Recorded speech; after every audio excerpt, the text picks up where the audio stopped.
Olá, guaibeiros! Estamos começando o Posse de Bola, o episódio de número 50 aqui na Rádio Guaíba. O Posse de Bola com o oferecimento do Banrisul.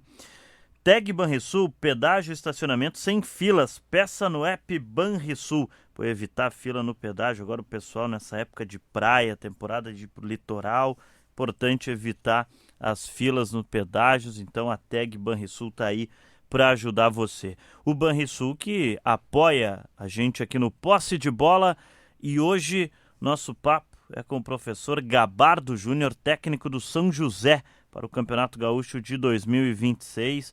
Já vai também começando a projetar o nosso estadual que vem pela frente. São José aqui na capital, sempre tradicional equipe aqui em Porto Alegre. E o nosso convidado Gabardo Júnior está conosco aqui no estúdio. Tudo bem, professor? Obrigado pela presença e atenção conosco aqui na Guaíba.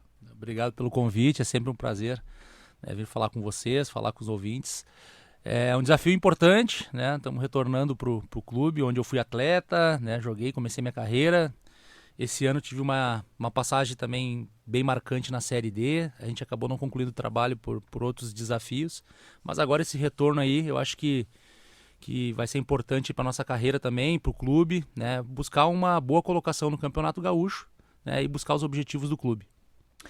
O Posse de Bola tem a produção do Carlos Eduardo Torres, a mesa de áudio do Davidson Rosa, a coordenação de central do Guilherme Silveira, a central de gravações com o Luciano Vargas e o Guilherme Silveira, coordenação de esportes do Rafael Pfeiffer, que é torcedor de São José. Ele vai, não sei se a todos, porque às vezes acaba mesclando ali dos jogos serem juntos com os da dupla Grenal. Ele está envolvido aqui com a transmissão, mas na maioria no Pastareio o Pfeiffer sempre está presente. Gerência de Jornalismo e Esporte do Rafael Sequim e a direção geral de Claudinei Girotti. Lembrando que você pode também nos acompanhar a qualquer momento no Spotify, Guaíba Esporte. Você coloca no Spotify e lá disponíveis os demais episódios do Posse de Bola. Você pode seguir a gente nas nossas mídias sociais, no YouTube, o canal de esportes da Guaíba, que é o Guaíba Esporte, assim como no Instagram e também no Twitter. Coloca Guaíba Esporte, você vai nos encontrar em todas as redes sociais. Tem o TikTok, que é Rádio Guaíba. Professor Gabardo Júnior foi atleta do São José, agora volta aí para essa sequência de trabalho. Mas antes, professor, como é que começa a carreira como treinador? É na base do Grêmio? Como é que funciona essa largada do Gabardo Júnior como técnico? Isso foi em 2004, né, quando a gente resolveu parar de jogar futebol. Eu comecei brevemente no São José, né, no clube. Eu fiz um campeonato pelo clube, pelo São José, e aqueles torneios de verão. E eu recebi o convite do Grêmio, por eu ter sido atleta da base do Grêmio, para trabalhar nas categorias de base. Então, entrei em 2004, né, percorri todas as categorias, desde as menores até chegar no profissional, que foi meu último ano em 2018. Né, foi quando eu achei que estava na hora de dar aquele passo, né, importante que a gente fala na carreira, a tomada de decisão de agora chegou a hora de arriscar. E foi quando eu recebi o convite do São Caetano, de São Paulo. O São Caetano era treinado pelo Pintado, né, o treinador, e eles acabaram desligando o Pintado. Foi quando eu recebi o convite e foi minha primeira experiência assim, no profissional, foi dirigindo a equipe de São Caetano, uma equipe de camisa tradicional também no futebol brasileiro. Então acho que foi muito importante. A partir dali a gente, né, começou a consolidar nossa carreira a nível profissional. Bom, no Grêmio ali, quando você começa, como é que é trabalhar com a gurizada na base? Quando eu falo gurizada, não é nem o sub-17, sub-20, a gurizada mesmo ali, com 10, 12, 13 anos, porque questão tática não tem ainda muito como trabalhar com eles, né, professor? Porque acabam sendo crianças também, né? Mas como é que funciona? Exatamente. Eu tive o prazer, assim, de trabalhar na base com muitos jogadores que depois viraram, né, grandes jogadores. Eu me lembro muito bem, assim, a primeira categoria que eu trabalhei foi os meninos nascidos em 90. E tinha o Douglas Costa, que jogava nessa categoria, né? Bruno Colasso, que também jogou no Grêmio. Mais alguns jogadores, né, que eu não me lembro, mas é um trabalho muito gratificante, assim, né? Tu vê o desenvolvimento dos atletas, né, como jogador, também como ser humano. E a gente, no papel de formador, né, a gente ajuda eles a crescer, né? Ter esse crescimento tanto pessoal como na carreira como atleta, né? Mas nas categorias menores, realmente, assim, a gente tenta, né, a gente sempre tentava, na época que eu estava no Grêmio, né, de não passar muita questão tática, né, não ter tanta cobrança em relação a resultados, e sim ele está lá para estar evoluindo, né, como jogador, como atleta. Então, assim, com o decorrer das categorias, a gente foi subindo. Eu treinei muito tempo também o juvenil, depois o júnior, aí já é muito próximo do profissional. E aí a gente já entra um pouquinho mais forte, porque os jogadores já têm que estar, né, preparados para estar suprindo a necessidade do grupo profissional. Então, mas é muito bacana, assim, também, né? O Roger Guedes também começou comigo lá no Roger Grêmio, né? Guedes. Com 10 anos, eu fui o primeiro treinador dele, eu acho, categoria de base, né? E já mostrava talento naquela época, assim, também. Então a gente teve muitos jogadores que viraram, né? Que a gente ajudou a formar aí. O Roger Guedes hoje, por exemplo, está no Al Rayyan do Catar, mas até metade do ano agora se falava do Grêmio. O Grêmio tentou a contratação do Roger Guedes, de tudo que foi forma, não conseguiu, mas ele sai em alta aqui no futebol brasileiro, né? Ele joga no Criciúma, aí Palmeiras, jogou no Corinthians também, teve futebol chinês, mas foi um cara que fez carreira. O Douglas Costa, então, projeção mundial, né? Nos clubes onde jogou, no futebol europeu principalmente. O Douglas Costa era no lembra qual era o sub-14, sub-14 foi a primeira já. categoria, né? Então, E o Roger Guedes? O Roger foi no sub-10. Sub-10. Eu entrei no sub-14 e depois eu acabei voltando para as menorzinhas e eu entrei no sub-14, eu era auxiliar, depois eu assumi a sub-10 como E o treinador, ele vai subindo de categoria conforme aquela geração sobe também, ou não acontece indiferente? Não é uma regra, Uhum. né? Mas na época que eu cheguei no clube ainda foi um ano que o Grêmio estava na segunda divisão, um ano bem conturbado. E depois em 2005, com a chegada do Rodrigo Caetano, que é um amigo que eu tenho no futebol e que me deu essa oportunidade também no Grêmio, ele me subiu de categoria, né? Quando ele reformulou a categoria de base do Grêmio, eu acabei subindo, fui promovido. E aí, assim que começou a minha trajetória, e aí tinha anos que eu subia, né, uma categoria, duas, mas normalmente eu não acompanhava a categoria, né? A gente passava para o próximo treinador. Já no juvenil ali, que a gente fica 2 anos com os atletas, no júnior, que a gente fica 3 anos, eu fui treinador do júnior, acho que 4 anos treinador do sub-20 do Grêmio. Então passou muito atleta, né, de valores ali, principalmente essa safra aí de 2017, 2016, que ajudou o Grêmio a reconquistar títulos. A maioria dos jogadores a gente teve o prazer e a oportunidade de trabalhar. Everton, Cebolinha. Isso, Everton, Arthur, toda essa geração ali, a gente ajudou a contribuir na formação, né? Que subiu para ajudar o profissional. PP, Matheus Henrique, essa safra toda aqui. Até 2018 ali. A minha última geração foi a do TT, que foi a que eu saí do Grêmio, era TT, Léo Chu. Essa foi a última safra que eu peguei lá do Grêmio lá dentro. O TT é um caso curioso, né? Porque ele não joga no time profissional, ele acaba não chegando a jogar, mas vai para a Europa e é uma venda grande do clube. Na base, falam maravilhas do TT, assim, quando ele jogava na base. Um menino com muito talento, muito talentoso, desde pequeno. Começou muito cedo no Grêmio, acho que ele começou com 10 anos. Né? E eu tive a oportunidade de trabalhar com ele já no sub-20. Né? Eu não peguei ele na formação inicial, mas no sub-20 ele sempre demonstrou muito talento. Né? E ele já estava, né, para iniciar a pré-temporada do próximo ano no profissional do Grêmio. Só que veio a proposta do Shakhtar, se eu não me engano, na época, na casa dos 45 milhões. Era uma proposta absurda. Ele tinha feito uma Taça São Paulo, onde eu era o treinador, que ele foi muito bem naquela Taça São Paulo. E aí tinha alguns olheiros do Shakhtar que acabaram despertando, né, o interesse. E aí o Grêmio aproveitou a oportunidade de venda, né? E, inclusive, eu acho que quem era o treinador, eu acho que era o que tá vindo pro Grêmio, né? O Luiz Castro, que eu acho que era o treinador do Shakhtar. Sim. Ou ele acabou trabalhando depois, mas ele pegou o TT também lá no Shakhtar. Ele põe o TT para jogar na Liga dos Campeões lá. Eu lembro que teve um jogo do Shakhtar contra o Real Madrid, na Espanha, que ele foi o melhor jogador da partida. Foi eleito pela UEFA. Se destacou muito bem. A gente acompanha, né? Os atletas que, como a gente fala, que são cria nossa, a gente acaba acompanhando a trajetória e fica sempre na torcida. Chega a ter contato com eles, assim, de WhatsApp, trocar, ou não? Só acompanha de... Mas, assim, quando a gente conquista algum feito ou em datas especiais de aniversário, assim, eu recebo muita mensagem dos atletas. Eu também acabo mandando mensagem para alguns atletas. Então a gente ainda acaba falando, né? Agora no retorno do Arthur eu acabei mandando mensagem, né? Eu não estava aqui, acabei mandando mensagem para ele. No retorno dele ao Grêmio, muito feliz que ele retornou para o Grêmio. Então a gente acaba, né, tendo contato porque a gente cria esse vínculo lá na base, né? E é um vínculo que a gente cria de muito carinho com os atletas. Então a gente, ao longo da carreira, a gente acaba acompanhando, né? Professor, antes da gente entrar na tua carreira como treinador principal, eu ainda quero pegar um pouquinho desse papo que a gente está tendo do início da base. Como trabalhaste em muitas categorias da base de forma diferente, lá no início, ainda mais um grande clube, por exemplo, seu treinador do Sub-13, Sub-14 do Grêmio, um grande clube, né, dos 12 grandes aqui do futebol brasileiro. E os pais acompanham muito essa categoria, né? E às vezes não fica muito os pais ali, daqui a pouco, entre aspas, incomodando, pressionando pro filho jogar ou colocando na cabeça do filho que ele já é um craque e precisa passar por toda uma formação. Como é que o treinador administra isso para que o atleta ali mesmo, menino, criança, possa se desenvolver e daqui a pouco vir a se tornar um craque, mas ao mesmo tempo o pai, né, a mãe, enfim, a família ter a calma com ele, porque a pressão já é grande. E hoje, ainda mais hoje em dia, né, o futebol é muito precoce, então tu vê os meninos com 12, 13 anos já ganhando salário, com empresários. É uma situação assim, eu sempre fui bem tranquilo em relação a isso com os pais, né? A gente sabe que o pai, às vezes, ele acha que o filho, né, já está pronto para jogar, já está pronto para, né, para subir para um profissional, principalmente nas categorias mais próximas do profissional.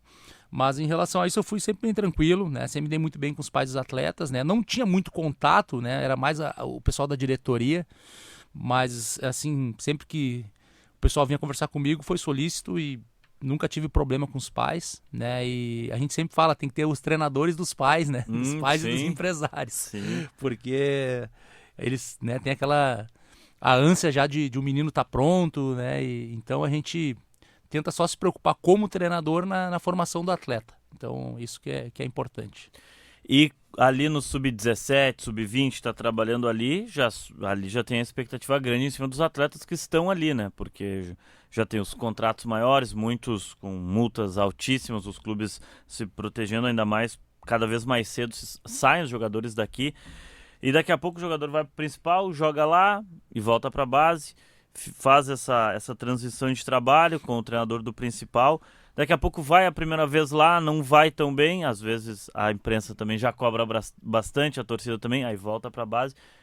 Como é que administra isso com o atleta para ele não se deslumbrar do que a gente fala e nem fugir do foco de trabalho? Eu acho que esse é o grande, né, vamos dizer assim, empecilho que às vezes se perde muito talento. É nessa fase de transição.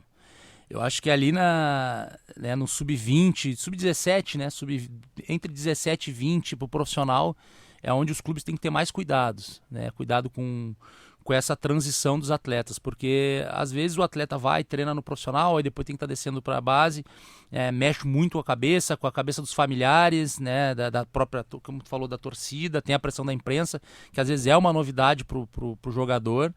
Então, ali que o clube tem que cuidar, né? E essa transição ali que a gente fala do atleta. E eu tive essa experiência no próprio Grêmio, né? Eu me lembro que o Lincoln, né? O Lincoln Henrique, que subiu profissional, ele subiu, a gente foi fazer um coletivo contra o profissional.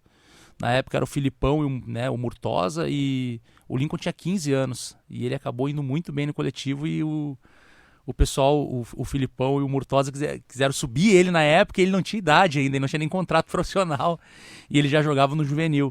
E acabou que ele teve que subir depois, alguns meses depois que ele assinou o primeiro contrato para poder treinar com o profissional, né? E naquela época já o Lincoln já tinha empresário, né? O empresário já tinha comprado uma casa de 400 mil para a família, ele já ganhava um salário alto, né? Mas era um menino que tinha cabeça muito boa, então assim, ele soube lidar com isso. Mas tem outros atletas que se perdem no meio do caminho com essa... Já viu se perder assim talento? Alguns jogadores assim que a gente achava que ia ter uma projeção maior dentro do clube, né? Acabaram, acho que, né, seguindo para outro caminho. Hoje ainda jogam, né, mas não chegaram àquele nível de projeção que a gente esperava, né, que seria jogador a nível de jogar um campeonato brasileiro, se firmar, ir para a Europa, né, muitos talentos acabaram se perdendo nessa transição, chamada transição. O caso do Lincoln se firmou depois, fez carreira fora, né, no exterior. O Lincoln hoje está muito bem, tá, né? Em Portugal agora. Ele está muito bem, jogou muito tempo na Turquia também, hoje a carreira dele está consolidada no futebol europeu.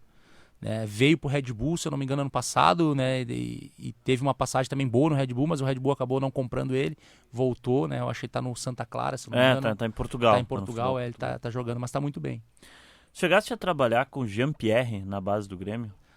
Trabalhei sim muito tempo com o Jean, né? Trabalhei com ele no Sub-14, Sub-15, Sub-16, Sub-17 e Sub-20. Eu vi ele muito jogar tempo. na 17 e na 20. E olhando assim, eu olhava, esse guri joga muita bola. Ele é da geração do Lincoln, né? Ele é Ele é 98. é verdade. Aquela geração muito talentosa. Tinha muitos jogadores que a gente tinha uma expectativa muito grande, né? Caso de Jean-Pierre, o Patrick, meia, que acabou também jogando. Então era Lincoln, Patrick, Jean-Pierre. Teve muitos jogadores daquela geração que a gente apostava muito. Alguns, né, firmaram. Outros, como eu falei, né, tiveram a oportunidade no profissional, mas na carreira acabaram indo para uma carreira um pouco, um nível, vamos dizer, um pouco mais baixo. O Jean-Pierre, ele enfrentou um problema de saúde, né? Também venceu o problema, agora seguiu carreira, jogou agora os últimos anos, acho que o último ano e meio no Ipiranga, em Erechim, na Série C. Mas é aquele cara que parece que se esperava mais dele, assim, e talento ele tinha. A gente via ele jogando com a bola no pé, os jogos que ele fez no profissional do Grêmio também. Mas por que será que não foi mais do que se esperava o Jean-Pierre? O Jean é um jogador que tem um carinho enorme. Até agora a gente estava em tratativas para trazer ele para São José. Eu liguei para ele, conversei com ele diretamente, né? Logo que ele rescindiu com o Ipiranga, acabou que ele foi para o Brasiliense, né? Se eu não me engano, ele foi anunciado pelo Brasiliense, acabou que a gente não entrou num acordo. Mas eu acho que foi mais a questão da carreira, administrar a carreira, principalmente no extra, né, dele ali. Eu acho que de repente faltou um pouco de suporte, alguma coisa assim nesse sentido.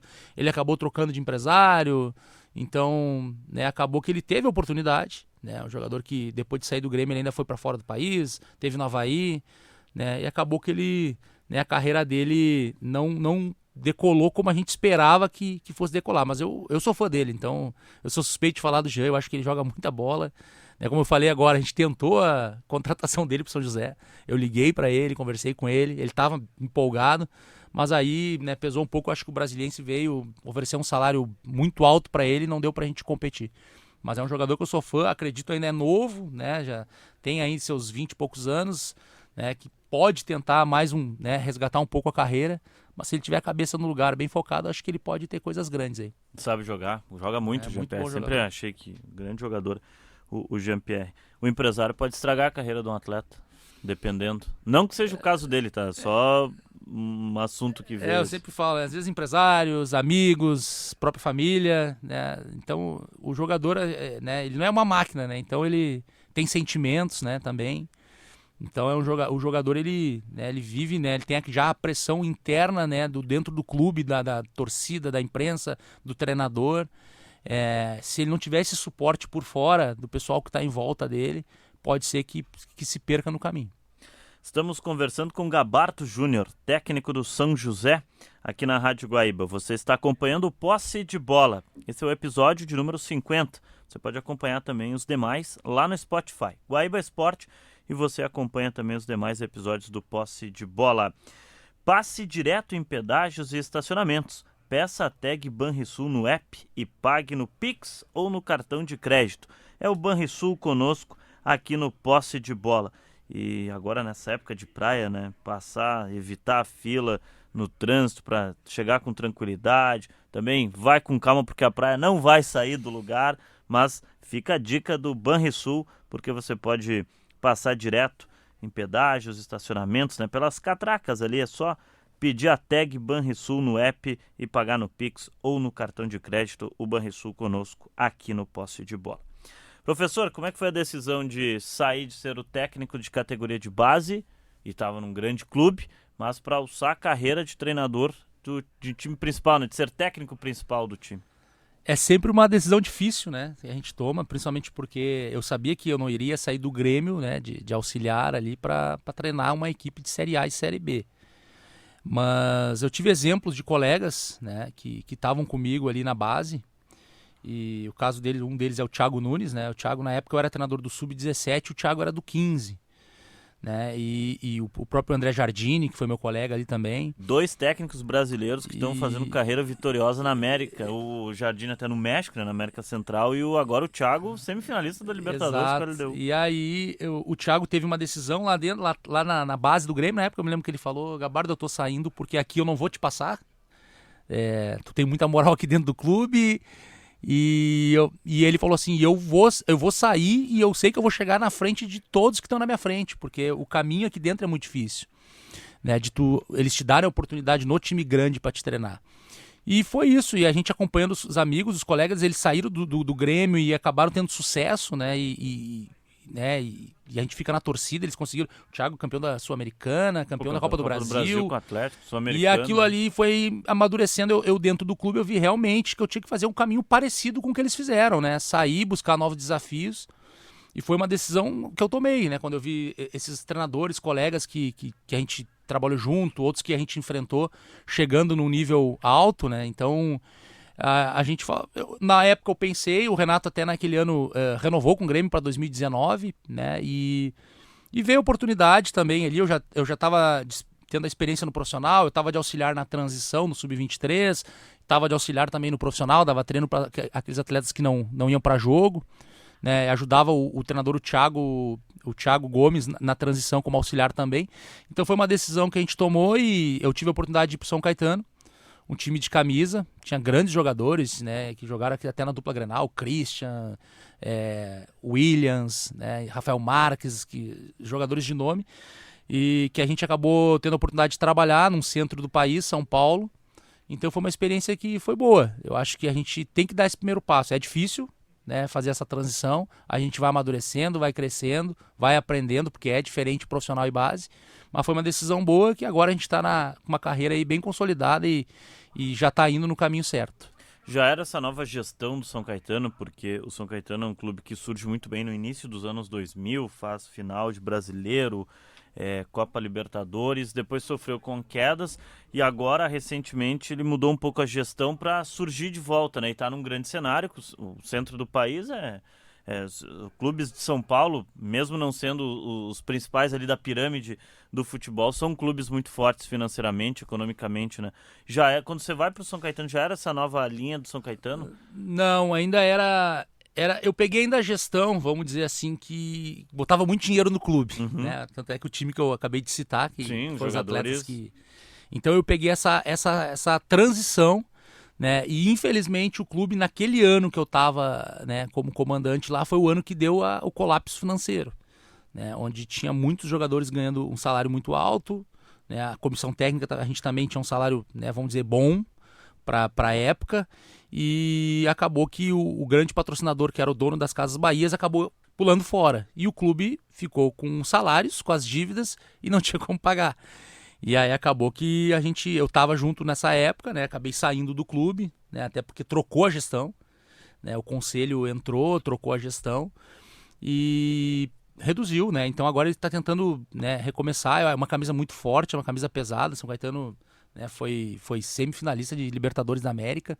A gente fica na torcida, assim, por ter sido até um clube que a gente trabalhou, tem um carinho enorme. Foi o clube que abriu as portas, minha primeira oportunidade profissional, né? Mas eu peguei bem aquela época que ninguém gosta de pegar, que é a fase de transição, né, para uma fase de austeridade, de redução de custos, e foi até um dos motivos que a gente saiu na época, que eles iam reduzir custos, né? Acabaram liberando os jogadores mais caros, a comissão que era cara também, e a gente acabou saindo. Depois do São Caetano? Aí a gente começou a rodar, e eu fui pro Operário no Mato Grosso, né? Que era uma oportunidade também que eu precisava pegar um campeonato em um lugar diferente para conhecer mercado. Foi uma reflexão que eu fiz logo que eu saí de São Caetano, que eu precisava conhecer um mercado de jogadores, porque eu conhecia só mercado de Série A e Série B, que era o nível que eu estava acostumado a trabalhar. Então eu precisava conhecer jogadores de mercados níveis mais baixos, né, de C e D, e veio a oportunidade do Operário. A gente fez uma grande campanha na época, 2020, se eu não me engano. A gente estava liderando o campeonato junto com o Cuiabá. E aí deu a pandemia. Aí quando deu a pandemia, parou todos os campeonatos. Acabou que eu voltei para Porto Alegre. Aí de lá fui para Bahia, pro Vitória da Conquista, um time muito tradicional na Bahia, que já foi 6 vezes campeão da Copa Baiana, né? Sempre chegando na semifinal do Campeonato Baiano. E a gente estava fazendo um Campeonato Baiano muito bom aquele ano, tava em terceiro colocado. E aí eu recebi a proposta do Boa Esporte, de Minas Gerais, que era um time que já estava em divisão mais alta. E aí foi quando eu acabei saindo no meio da competição e indo pro Boa Esporte. Aí acabei ficando 2 anos no Boa Esporte. Foi bastante tempo lá. Isso, em Minas fiquei né, abrir o mercado em Minas. Aí a gente já começa a andar e abrir mercado, né, e cravar nome.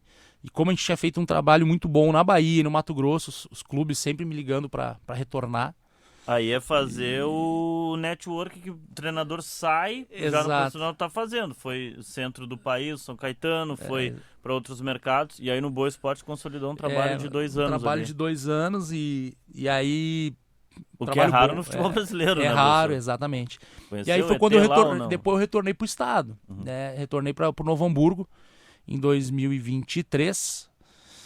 E preparei a equipe pro Gauchão, né? Era uma das folhas menores na época e acabou que a gente não teve, né, a sequência dentro do clube, né? A gente acabou fazendo 4 jogos e aí teve uma opção do clube em nos desligar, né? No meu ver, era um pouco precipitado na época, porque a gente vinha consolidando o trabalho, tanto é que aquele ano o Novo Hamburgo acabou até classificando e com o mesmo plantel que a gente montou. Né, mas foi opção da direção na época de desligar e aí a gente começou a rodar. Aí depois voltei, fui para Bahia de novo, fui semifinalista, perdi a semifinal pro Bahia, né, fui para Goiás, né, conseguimos fazer um bom ano em Goiás também. Então a gente agora tá na lida e agora voltamos pro São José para fazer um grande gauchão. Pois é, professor, o São José, trabalhas no São José nessa largada da Série D do último ano, e o São José vai bem ali na Série D, naquela largada, foi muito boa, né, disputando a parte de cima do grupo ali com o... Poxa, com quem que era? O Barra, nós falávamos fora do ar e me fugiu o nome do Barra. E o Barra também é um forte investimento que tem o Barra, né, vem sempre, desde que surgiu e veio para o cenário nacional, vem com forte investimento, com as instalações, o que a gente vem, pelo menos recebe de imagens ali. A largada é boa do São José, aquela largada ali. A gente conseguiu fazer uma grande campanha na Série D. Né? O São José veio de um gauchão, né, onde sofreu bastante. Né? Ele veio de um título de 24 com o Zimmermann ali, da conquista da Copinha, e veio de um gauchão que ele quase caiu. Pois é, o gauchão, a gente até recebeu no poste de bola recentemente um dos dirigentes do São José e justamente a gente conversava sobre isso, porque São José, a gente é acostumado a ver o São José sempre chegando até os matas do gauchão e brigando ali até com a dupla Grenal. E esse último ano foi estranho, brigar para não cair, jogou aquele quadrangular do rebaixamento, e a gente via, e foi bem até no quadrangular, mas a gente via que, poxa, não é o que o São José sempre foi, né? Ali eu acho que, vamos dizer assim, o trem saiu um pouquinho do trilho, né? Porque a gente que estava acompanhando, até pelo grupo que o São José montou de atletas, era um grupo muito qualificado. Era um grupo para brigar, para classificar, para brigar por coisas em cima. Era o atual campeão da Copinha, manteve a base, manteve a comissão técnica, né? E acabou, né, indo para esse quadrangular do rebaixamento, mas depois saiu com sobra. Como o grupo era de qualidade, com 2 rodadas de antecedência, acabou já se livrando do descenso. Mostrando que estava num lugar que não era o dele, né? Exatamente. Então, assim, a gente chega, né, logo após a saída do Hélio, né? O Hélio acabou indo para o lugar do Rogério para salvar a equipe, e a gente acabou chegando no lugar do Hélio. Né? Um grupo muito qualificado, né, que comprou nossa ideia de trabalho. A gente fez uma boa preparação para a Série D, em torno de 1 mês, né, onde a gente fez uma grande Série D. Né? Ali, sob nosso comando, a gente acabou perdendo só um jogo fora de casa para o Guarani de Bagé, um jogo duro, de 1-0. O restante, a maioria dos jogos a gente venceu em casa, a gente venceu praticamente todos, empatamos um com o Barra. E com grandes equipes, tinha Joinville no grupo, né, também forte, o próprio Guarani de Bagé, São Luís, era um grupo muito forte. E na nossa saída ali a gente estava liderando junto com o Barra, né, a gente estava a diferença de 1 ponto, né, e aí a gente acabou recebendo esse convite do Anápolis para a Série C e a gente acabou indo para o Anápolis. A Série D, por exemplo, ali com o São José também, até a dificuldade de logística é complicado, como é que monta, como é que pensa os jogos, porque... dá uma vez por semana, mas tem a logística, a dificuldade de toda a logística, deslocamento. Também para montar e manter elenco, imagino que não seja muito fácil também, até pela concorrência, principalmente com o centro do país. A grande sacada desse ano, que o São José, na minha visão, era um dos favoritos a subir, a grande sacada foi que ele conseguiu manter o plantel, né, da Copinha para o Gauchão e para a Série D. Então... eu acho que isso fez a diferença, né, para ele conseguir fazer uma campanha boa. Caiu nos matas, infelizmente, né, Mata, né, acabou perdendo para o Goiatuba. Mas eu acho isso, que a logística, principalmente na primeira fase, é uma logística que ela é complicada um pouquinho, porque tu faz tudo de ônibus, né? A CBF ela disponibiliza avião só depois de 700 quilômetros, então tu não pega na primeira fase, como é região sul, então assim, tu vai fazer um jogo contra o Azures do Paraná, que é no Paraná, ele por 50 quilômetros não dá 700, então tu tem que ir fazer o trajeto de ônibus. Então tu viaja muito, né? Viaja praticamente quase que um dia inteiro para chegar para fazer o jogo. Isso é um pouco desgastante, né? Mas a gente tenta sempre da melhor forma chegar 1, 2 dias com antecedência para poder, às vezes, treinar na cidade ou se adaptar para os jogadores descansar para fazer a partida. E aí vem essa proposta do Anápolis e você troca, né? O São José sai de São José, vai pro Anápolis. O Anápolis era da C e brigava para não cair no momento que você vai para C. Como é que foi esse momento da troca? A proposta para trocar ela tem que ser boa, né? Imagino que boa, mas e essa escolha como é que pesa para decidir também? Porque vai para um local que, né, o trabalho tem que ser muito bom para conseguir reverter uma situação lá. Eu falo pro pessoal, e a minha família sabe muito disso, que a gente não decide nada sozinho. Foi a decisão mais difícil que eu tive na carreira, né? Eu já tô aí praticamente há 20 anos já trabalhando no futebol. E essa foi a decisão mais difícil que eu tomei, assim, quando veio a proposta. Porque as propostas a gente não espera, né? Ela vem, ela surge. A gente estava num momento muito bom, eu estava muito feliz de estar retornando para São José. Oportunidade com um time que eu joguei, que eu, né, encerrei minha carreira no clube ali, novo, mas, né, tenho um carinho enorme, muitos torcedores eu conheço, o pessoal que trabalha dentro do clube também, que já está há muitos anos lá, eu conheço. Então foi uma decisão muito difícil, mas eu vi como uma oportunidade na minha carreira, né? Subir de divisão para uma Série C, que hoje a Série C, se tu for olhar o nível dos times, é quase uma Série B. E eu precisava dar esse salto, né? Como a gente fala, o treinador sempre quer chegar no objetivo mais alto, né? Quer chegar a trabalhar num nível de Série A. Então eu precisava dar esse salto, eu não tinha tido essa oportunidade ainda, né? Série D já era a minha 4ª Série D que eu estava fazendo. E eu precisava dar esse salto para a Série C, né? Para entrar na visibilidade. Também a questão financeira foi uma questão muito boa, mas o que pesou mesmo foi essa questão da carreira, né? De projeção de carreira, né? E deu certo, né? O pessoal na época me chamou de louco, né? Porque eu estava saindo de um clube favorito a subir na D por um time que era o último da Série C, onde ia enfrentar a tabela, ia começar a ficar difícil para o Anápolis, porque ele ia pegar os times de cima da tabela, né? Os jogos contra Caxias, Guarani, Brusque, Figueirense, então jogos duros. Mas foi uma decisão que eu tomei, eu acho que foi assertiva, né? Porque a gente conseguiu também implementar nosso trabalho lá, deu certo, né? Deu certo e a gente conseguiu salvar o time, o Anápolis, né? E aí o pessoal até queria que eu ficasse para esse ano, mas né, o São José também me procurou e aí eu resolvi ficar no Sul. Como é que faz quando chega num clube com essa situação do Anápolis? A tabela complicada pelo que vem pela frente, poucos pontos no campeonato, lanterna da competição, né? Como é que começa esse trabalho do treinador ali? É por mobilizar o grupo, já implementar algo diferente na largada? Como é que é? Porque o barco está afundando, tem que conseguir salvar de alguma forma. É uma decisão vamos dizer assim, a primeira tomada de decisão minha foi difícil, né, para ir, mas depois que a gente vai, a gente mergulha dentro do clube.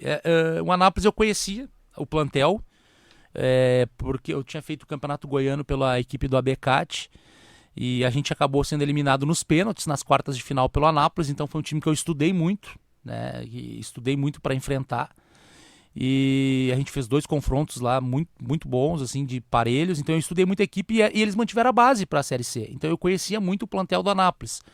Então também foi uma das coisas que foi uma da decisão que eu tomei foi essa. Eu conhecia o plantel. Só que na nossa chegada a gente acabou perdendo de 3-0 pro São Bernardo em São Paulo. E aí a gente começa também a pensar, será que eu fiz a decisão certa, né, de ter vindo? Tu chega no clube, treina alguns dias, vai para São Paulo, perde de 3-0. Mas aí a gente tentou remobilizar o vestiário, né? Chamei alguns líderes que a gente percebeu durante os dias que a gente estava lá. Alguns atletas que eu já tinha tido o prazer de trabalhar em outros clubes também estavam lá. Eu chamei os atletas para uma conversa, né? Uma conversa bem franca, olho no olho, né? Passando essa tranquilidade para eles que tinha ainda muito campeonato para a gente reverter a situação, que a gente precisava trazer o torcedor de volta para o estádio. Né, uma torcida do Anápolis é uma torcida apaixonada, que lota o estádio. é uma cidade grande, uma cidade que tem, né, eles gostam de futebol. E logo em seguida, a gente conseguiu uma vitória em casa, importante, num jogo muito duro contra o Itabaiana. A gente acabou ganhando de 1-0, teve um jogador expulso e a gente conseguiu com aquela vitória resgatar a autoestima, que foi a primeira vitória do clube na competição. Quando eu assumi, eles tinham 10 jogos e 7 pontos. Foi a Série C, são 19 jogos, né? Ou seja, já era metade do campeonato. Já era metade do campeonato. Então, assim, eles tinham feito só 7 pontos, não tinham uma vitória na competição. Os 7 pontos eram 7 empates. Então, era uma situação difícil. Então, aquela vitória eu acho que trouxe um alívio para os atletas também, tirou aquele peso de não ganhar nenhum jogo, né? E aí a gente ficou ali, namorando com o rebaixamento até, né, a última rodada, né? Na última rodada, a gente dependia só da gente para vencer. Era um jogo em casa contra o Botafogo da Paraíba. Mas se a gente empata o jogo, quem se salva é o CSA. E a gente cai. Então, né, foi um campeonato muito duro, muito difícil, mas bem gratificante no final. Pô, essa rodada da Série C, eu lembro que era o CSA é quem cai. Veja só, o CSA joga a Copa do Brasil contra o Grêmio, elimina o Grêmio dentro da arena. E na Série C, essa última rodada, o CSA tinha que acontecer uma combinação maluca de muitos resultados para ele cair. Tanto que a probabilidade era de 1% de rebaixamento do CSA. E aconteceu tudo e quem caiu foi o CSA. Exatamente. Quando eu cheguei no Anápolis era 97% a probabilidade do Anápolis cair. E a rodada por rodada a gente foi, né, conquistando pontos, somando ponto. E a gente foi saindo dessa margem, né? Na última rodada, realmente, o CSA, ele, vamos dizer assim, fez força para cair, porque ele precisava da combinação de muitos resultados. É um clube grande, o CSA. E ele não podia perder o jogo. Se ele empata o jogo dele, ele também escapava. E ele acabou perdendo o jogo, né? Se eu não me engano, pro Brusque, na última rodada. Ele acabou perdendo, e aí a gente ganhou. E aí o ABC também empatou o jogo. Foi uma combinação que deu tudo errado pro CSA e acabou que ele caiu. Pois é, eu lembro que foi manchete assim, essa combinação, porque era bem curiosa. Estamos com o Posse de Bola aqui na Rádio Guaíba, recebendo o professor Gabardo Júnior, técnico do São José. Esse é o episódio 50 do Posse de Bola. Você também pode nos acompanhar através do nosso Spotify, Guaíba Esporte. Coloca no Spotify Guaíba Esporte, vai aparecer ali os demais episódios disponíveis. Este também no Spotify com o professor Gabardo Júnior. O Posse de Bola que tem o oferecimento do Banrisul. Banrisul conosco no Posse de Bola. Tag Banrisul, pedágio e estacionamento sem filas. Peça no app Banrisul. Posse de Bola com o oferecimento do Banrisul. Bom, retorno ao São José, já com a preparação do Gauchão, professor. Gostou do regulamento novo do Gauchão? Regulamento perigoso, né? São 6 jogos. Para treinador é uma maravilha, né? 6 jogos que eu acho assim, se tu fizer o dever de casa, fazendo 9 pontos, que é difícil no Campeonato Gaúcho, mas se tu conseguir fazer o dever de casa, tu classifica para as quartas de final. É um campeonato muito curto, né? A gente vê que os estaduais cada vez mais tá diminuindo, né? Diminuiu as datas. Eu acho que a federação pensou, né, em montar o regulamento e dentro do que ela podia fazer, dentro das datas que tinha. Né? São 6 jogos a primeira fase e depois vê para se classificar, vai para os matas, né? Depois tem a taça Copa Farroupilha, taça Farroupilha. E se não classificar, tem o quadrangular de rebaixamento. Né? Então, assim, ficou bem complicado, mas assim, a gente tem que fazer uma boa preparação. Né? Eu gostei muito do plantel, a gente... Né, montou o plantel junto com a direção. É um plantel forte, um plantel bem competitivo. Ontem a gente teve, né, essa semana, né, a gente teve o nosso primeiro amistoso contra a equipe do Sindicato dos Atletas. Né, foi uma performance boa, né, a gente conseguiu fazer uma boa vitória, né, deu para rodar bem o grupo, olhar os atletas. Então acho que a gente está no caminho, o São José está no caminho.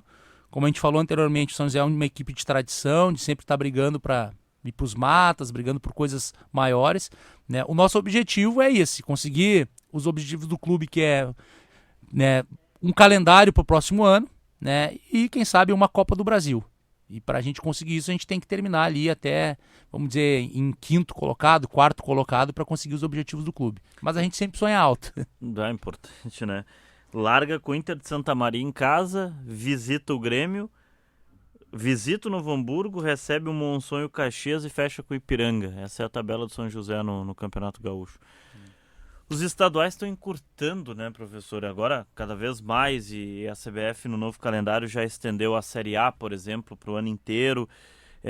Mas eu acho que não acabam os estaduais, né? Porque é a porta de entrada para muitos trabalhos, para surgir muitos trabalhos também. Eu acho que o estadual ele tem. Porque a gente olha às vezes muito o estadual pelo olhar dos clubes grandes que vivem reclamando do estadual. Mas ele é muito importante para as demais equipes e para os demais profissionais, né? Nem só das equipes profissionais. Ele gera muito emprego, né? A gente vê, tem quantos jogadores, treinadores, comissão técnica, né? A gente fala os pais de família que trabalham no futebol, precisam do futebol, a própria imprensa, né? Do interior, principalmente a imprensa do interior que espera o gauchão para poder, né, participar, a comunidade. Eu acho que não acaba, né? Eu acho que se for terminar os estaduais, vai abrir novas divisões nacionais, né? Também acho que seria importante. É um debate que a CBF teve já com a federação, tá tendo, né? Daqui a pouco, que nem na Alemanha, em outros lugares que tem a 5ª divisão, a 6ª divisão, que aí seria uma coisa mais regionalizada, seria o estadual, só que sem as equipes grandes. Né? E aí tu vai ascendendo as divisões. Então, já tem um projeto, pelo que a gente sabe, dentro da CBF. Você acha válido isso, professor? Pela realidade que o senhor conhece do Brasil aí, dos campeonatos. Eu não sou velho, mas eu sou de uma geração que o estadual sempre foi atrativo, assim, né? Eu me lembro de ir nos jogos, né? Com clubes de interior. Começava em março, os estaduais terminavam em julho.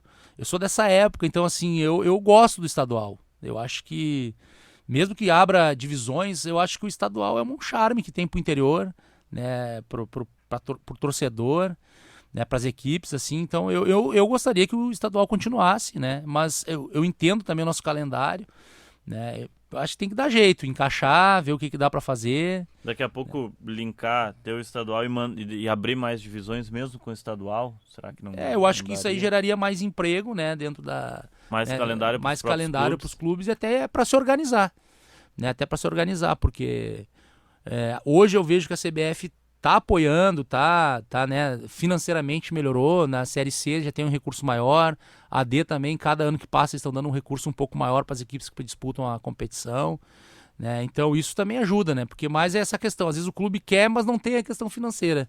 Aí também não adianta tu querer jogar, ter o ano inteiro de calendário, mas tu não consegue sustentar aquele calendário. É aí que gera esse problema de jogadores não receber, né, e entrar na justiça, que é o grande mal que está acontecendo nos clubes, né? O posse de bola com o Banrisul, passe direto em pedágios e estacionamentos. Peça a tag Banrisul no app e pague no Pix ou no cartão de crédito. Banrisul conosco aqui no posse de bola, hoje recebendo técnico do São José, Gabardo Júnior. Episódio 50 também lá no Spotify para você nos acompanhar. O cenário do futebol brasileiro, por tantos clubes que tem, acho que seria salutar ter mais séries, mas manter o estadual, mesmo daqui a pouco, de um calendário mais apertado como está agora, com o estadual em versão um pouco mais curta, né? Poxa, são 6 jogos para definir a tua vida. Tu tem 6 jogos, é menos que uma Copa do Mundo. A Copa do Mundo agora até foi para 8 jogos para cada seleção, mas o estadual é 6. Aí olha o seu calendário, é em casa com o Inter. Depois já tem o Grêmio, não, o Inter de Santa Maria. Depois tem o Grêmio. Aí tem Novo Hamburgo, que é fora. Aí tem 2 jogos em casa, que é o Monson e o Caxias.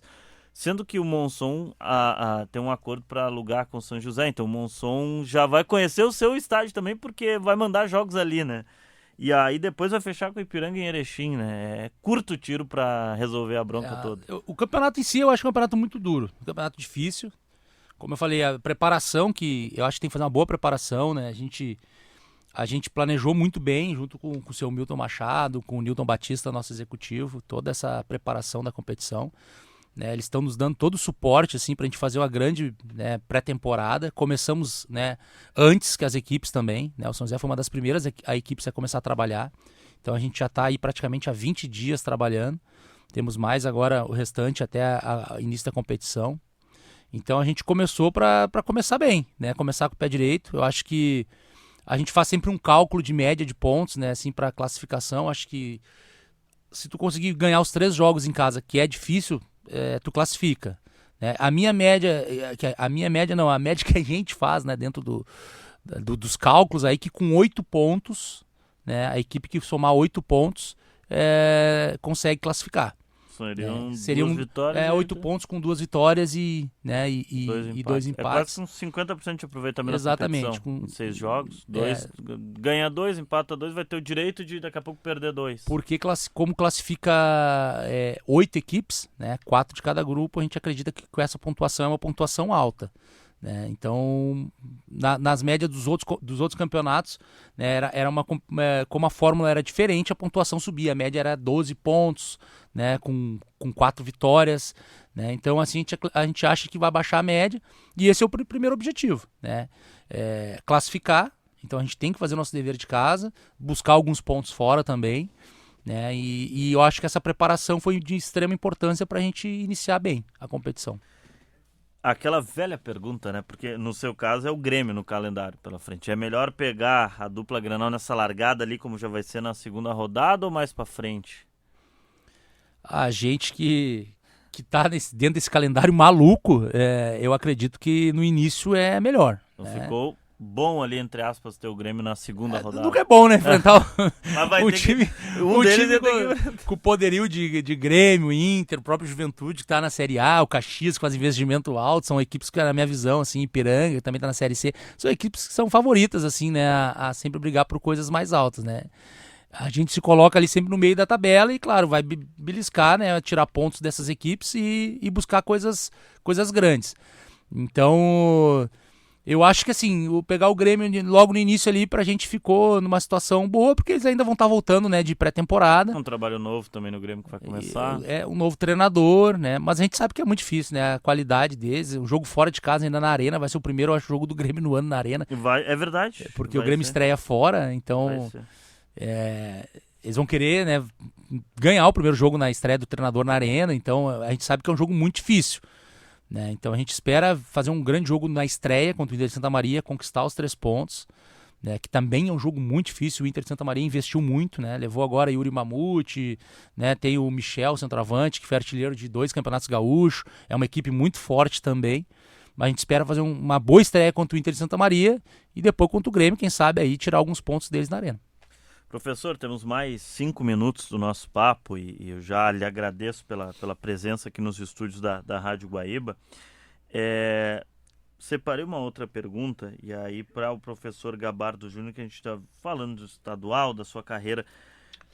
Como é que tem sido o mercado brasileiro para os treinadores, professor? Porque a gente vê assim, Série A, são 20 clubes. Mas a gente vê muito rodando entre os mesmos nomes para os 20 clubes ou vindo muitos de fora, como tem vindo agora o Grêmio, por exemplo, que vai enfrentar no Gauchão ali. Tem o Luiz Castro, técnico de Portugal. O Inter trabalha com outros nomes, né? Tentou o Tite, mas não conseguiu, estar trabalhando com outros nomes, por exemplo. Outros treinadores de fora. Aí tem a Série B, a C e a D, né, as 4 nacionais. Como é que tem sido para o treinador brasileiro esse mercado, na sua visão, professor? Mercado muito competitivo na nossa área, até porque começou a entrar muitos estrangeiros, né? A gente vê estrangeiro na Série D do campeonato, né? Então, é um mercado que a gente tem que estar sempre buscando o conhecimento, tá evoluindo, trocando ideias, né? Eu não sou contra estrangeiro, né? Agora, eu sou contra a maneira que o estrangeiro vem e trabalha no nosso país e como a gente também é recebido nos outros países. A nossa licença da CBF é uma licença cara que a gente tem que tirar como treinador. É um investimento alto que a gente teve que fazer para ter a formação e ele só é aceito no Brasil, né? Então, o pessoal vem de fora, estrangeiro, vem os argentinos, vem os uruguaios, vem os portugueses, vem espanhol, vem trabalhar no nosso país e aí a gente sempre questiona por que a licença deles vale e a nossa não vale. Porque daí não tem a troca, né? Não tem essa troca, então teria que exigir também deles, então fazer a nossa licença para poder trabalhar aqui. Isso é a única questionamento que eu faço, né, a nível de treinadores estrangeiros e isso vai dificultando o mercado para a gente, treinador brasileiro. Né? Então assim, mas a gente tem que estar evoluindo. Né? Eu gosto muito de olhar futebol europeu, trocar ideias, ler muitos livros também estrangeiros, tá sempre estudando futebol, porque é a nossa profissão, então a gente tem que estar evoluindo estudando, né? Mas é um mercado muito competitivo, como eu falei, é muito difícil, né? Porque cada vez mais tu tem que tentar furar essa bolha, né? E fazer bons trabalhos, né? Então tu pega agora o treinador do Mirassol, o Rafael Ganazza, eu enfrentei ele estava no Atlético Goianiense, ele foi, vamos dizer, demitido no Atlético Goianiense no meio da competição, nos matas ali, se eu não me engano, nas quartas ou na semifinal. O presidente demitiu ele, né? E agora ele fez um grande trabalho no Mirassol. Então, quer dizer, né, ele é bom treinador, tanto é que foi eleito o melhor treinador do Campeonato Brasileiro, né? E não deu certo. E também tem isso, a questão de tempo, né? Eu acho que os estrangeiros têm um pouquinho mais de tempo. A paciência é maior. A paciência é maior que com o próprio treinador do país, né? Então, é isso. Eu acho que a gente... É uma disputa muito grande, mas a gente está aí, está na batalha, tá, como eu digo, para furar essa bolha e também tá lá e ter essa oportunidade nos clubes grandes. O investimento para ter as licenças da CBF não é barato que o treinador faz, né? Não, ele é... Dá uma média de quanto, professor? Ele é assim, vamos lá, Tem os níveis, né? Isso, exatamente, né? Eu já comecei fazendo uma licença no nível um pouquinho mais alto, mas vamos dizer que hoje na série, a licença C, que seria a licença para nível de escolinha, tu já vai iniciar com 5, 6 mil de investimento, e tem que ir no mais Rio de Janeiro passagem, né, deslocamento, aí tu vai ter que fazer a B, que é mais em torno de uns 10 mil. A licença A, que hoje eu não sei quanto custa, mas na época que eu fiz era em torno de uns 14 mil, já foi mais deslocamento, de 30 mil aí, tranquilo. E a licença Pro hoje deve estar girando em torno dos 25 mil, então vamos dizer assim, quase 50 mil para te tirar a licença.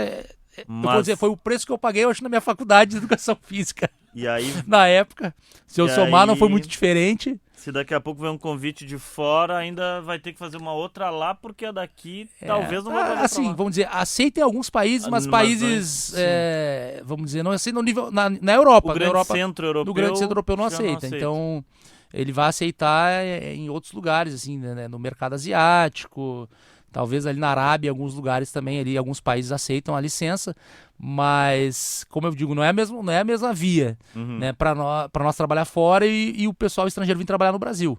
Então, a gente cobra isso, a gente cobra muito isso da CBF, das federações, exigir esses cursos, porque foi o investimento que a gente fez, né, a gente, né, teve que fazer as licenças para trabalhar, então eles têm que exigir também dos estrangeiros. Então é essa a nossa briga. Acho que é o grande desafio aí do presidente da CBF, Samir Chaude, que está fazendo algumas mudanças, propondo conseguir alguma forma que a licença brasileira também seja levada em consideração para os grandes mercados europeus, por exemplo. Porque imagino que, como os jogadores sonham muito ir para a Europa, os treinadores também, né, para fazer trabalho na Europa. Exato, a gente tem amigos trabalhando em Portugal.